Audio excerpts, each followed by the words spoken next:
une personne donc, qui n'a pas eu ses vœux sur Parcoursup et donc qui est en perte de motivation.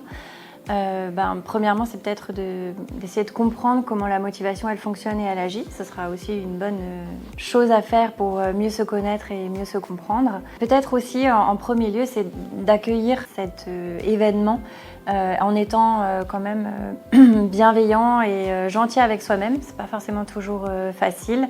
Mais ça peut être une première étape pour commencer un peu à accuser le coup et à rentrer dans la compréhension de ce qui nous arrive.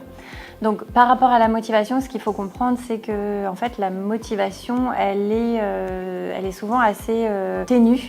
Elle arrive parce qu'on a une promesse que ce qu'on a à faire va nous rapprocher de notre objectif. Donc la motivation, elle est forcément alliée avec un objectif qu'on a.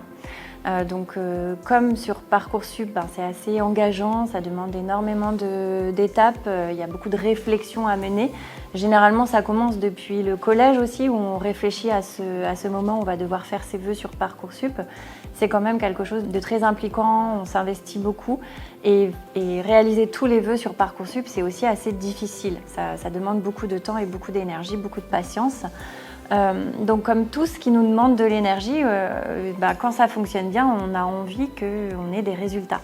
Et là, comme c'est pas le cas, qu'on n'a pas de résultats, il y a quand même une situation qui est complètement illogique, qu'on n'arrive pas à s'expliquer.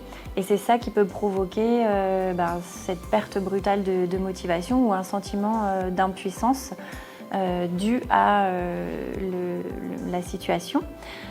Donc peut-être essayer de se dire que c'est la situation elle-même qui fait qu'on est un peu malmené au niveau psychologique et qu'on perd de la motivation pour pouvoir commencer à rebondir.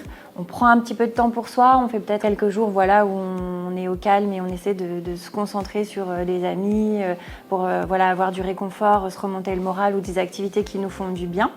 De manière à évacuer un peu la tristesse et peut-être un peu l'anxiété, etc.